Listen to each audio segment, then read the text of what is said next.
Chapter 5. Run, ride. So we run. We run up, we run down, we run straight, we run around. Around and around and around and around.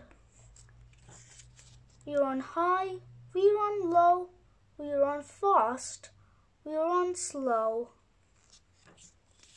We go and we go and we go and we go. Stop, says Terry, bent over and puffing. I need a rest. We have to keep going, I say. The Storey police are right behind us.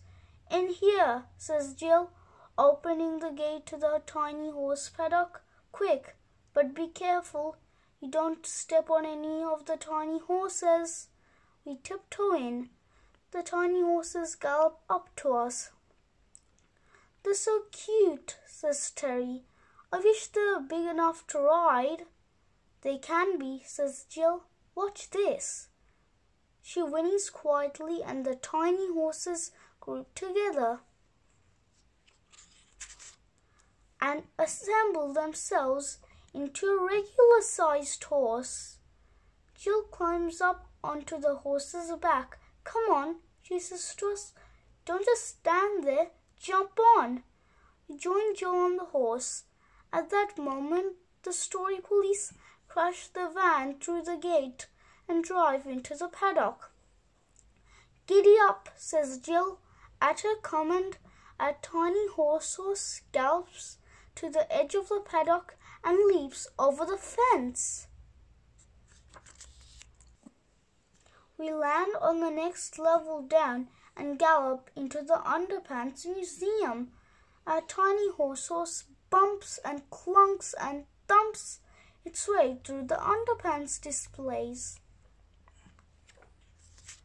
Soon we and our tiny horse are covered in underpants.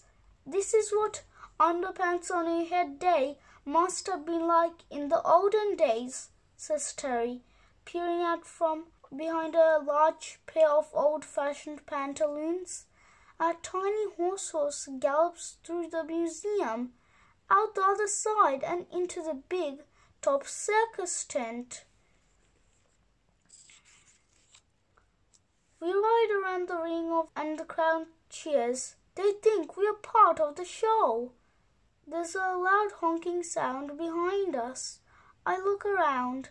We are being chased by about 20 clowns jammed into one small clown car. The audience laughs and claps. I wish those clowns would stop honking their horn, says Jill. The tiny horses don't like it.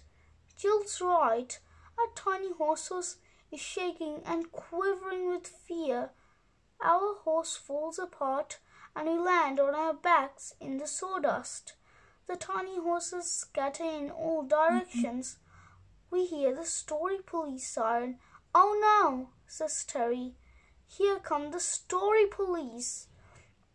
The clown car screeches to a stop beside us and all the clowns pile out. Here, says the clown, take our car. We'll hold them off with our confetti cannon while you escape.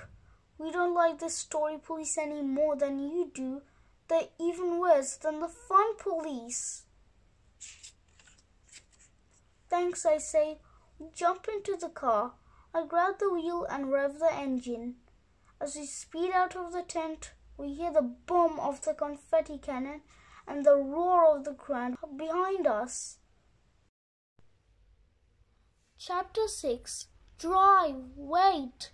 We drive out of the tent, down the branch, past the photobombing booth and straight into the traffic school.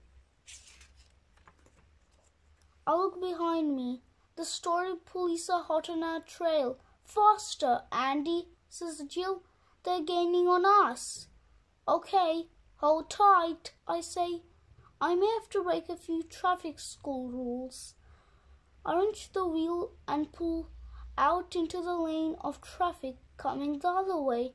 "Watch out for that bus full of rabbits," shouts Terry. I swerve back into our lane. The rabbit bus zooms past, and then I swerve back out again. "Look out," says Jill. "There's a duck crossing ahead, and a whole family of ducks are crossing right now." "Hold on to your hats," I say. "We are going off-road." I swerve off the road, and the clown car skids and plummets right off the edge of the traffic school level. We fall and fall and fall until we crash through the roof of the waiting room and come to a stop. "Get out of that car at once," shouts the receptionist. "This is a waiting room, not a driving room." "Sorry," I say. We get out of the car and run across the room towards the exit. "Stop," says the receptionist. "You have to wait until your names are called." "But we don't have time to wait," I explain. "Then you shouldn't have come in here," she says. "We can't help it," I say. "We're being chased by the Storey police. They'll be here any minute." "Well, they will just have to wait too," she says. "No exceptions." Sure enough, the police arrive within moments. "Stop right there," says the police chief. "You are all under arrest." "Nobody's placing anybody under arrest," says the receptionist sternly. "But these people are dangerous criminals," says the chief. "That may be the case," says the receptionist, "but this isn't an arresting room. It's a waiting room, and you have to wait until your name is called. That's the rule, and I think that you, a member of the police force, would want to set a good example." "Oh, all right then," grumbles the chief. "We'll wait. We wait, and we wait, and we wait, and we wait. We wait high, we wait low, we wait fast, we wait slow. We don't go, and we don't go, and we don't go, and we don't go." "Andy, Terry, and Jill," says the receptionist. "We all jump up." "Yes, that's us," I say. "You may leave," she says. "Thank you for waiting." "No," says the police chief, jumping to his feet. "Don't let them get away. Please sit down and wait your turn," says the receptionist. "You know very well they were here before you." "But," splutters the chief. "No exceptions," says the receptionist. "You know the rule." We run out of the waiting room and down a branch towards the door of doom. Terry reaches for the handle. "No, Terry," I say. "Don't open it." "Why not?" he says. "Because it's the door of doom." "That's why not," I say. "You'll be doomed if you go in there. But if we stay here, we'll be even more doomed. The Storey police will catch us," says Terry. "Come on." He opens the door and runs through.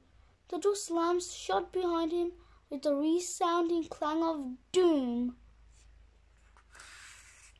Jill and I look at each other in shock. "I can't believe he did that," I say. "I told him never to open the door of doom, and now he's gone and done it." We hear loud footsteps and whistles. The Storey police are coming. Jill reaches for the handle. "What are you doing?" I say. "Getting in, of course," she says. "But it's the door of doom," I say. "I know," says Jill, "but Terry's already gone in. I figure if you're going to be doomed, we may as well all be doomed together. Come on, let's go." She's a point, I guess. It is the door of doom, but then Terry and Jill are my friends. Jill opens the door and steps through. I take a deep breath and follow her. Chapter 7. Storytelling Jail. Into jail cell. The door of doom clangs shut behind us. Andy, Jill, says Terry, rushing towards us. I'm so glad you're here. I thought I was doomed to be locked up alone forever. But you've only been here for a few seconds, I say. Really? Says Terry. It felt much longer. Keep it quiet in here, says a voice through the gloom on the other side of the bars. Who said that? Says Jill. I did, says the chief of the Storey police, stepping up close to her cell. Thought you could get away, did you? Well, we've got you now. But you can't just put people in jail for no reason, I say.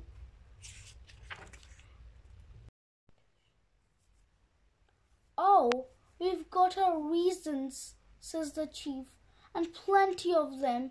You're hereby charged with crimes against good and proper storytelling, including the use of outlandish plots, ridiculous characters, silly names, needless repetition. I repeat, needless repetition. Too much detail in some places, not enough in others. Lack of worthy life lessons, poor eating habits, unlikely escapes, gratuitous violence, time-wasting chases, and worst of all, cliched endings, such as it was all just a dream. Need I go on? I can explain, I say. Don't explain it to me, says the chief. Explain it to the judge. The chief opens the cell door, marches us to a courtroom, and puts us in the dock. Order in the court, says the bailiff. Court now in session. Judge Pumpkinscones presiding. I object, says Terry. To what? Says Judge Pumpkinscones. The trial hasn't even begun. That's what I object to, says Terry. I don't want the trial to begin. Well, you should have thought about that before you broke so many storytelling rules in your terrible books, says the judge. What do you have to say in your defense? They're not terrible books, says Jill. I'll be the judge of that, says the judge. And I say they are. Case closed. I sentence you all to 1 billion years in prison. Take the prisoners away. Judge Pumpkinscones bangs the gavel. Court dismissed. We are marched back to a prison cell. The chief pushes us inside, locks the door, and throws the key out of the window.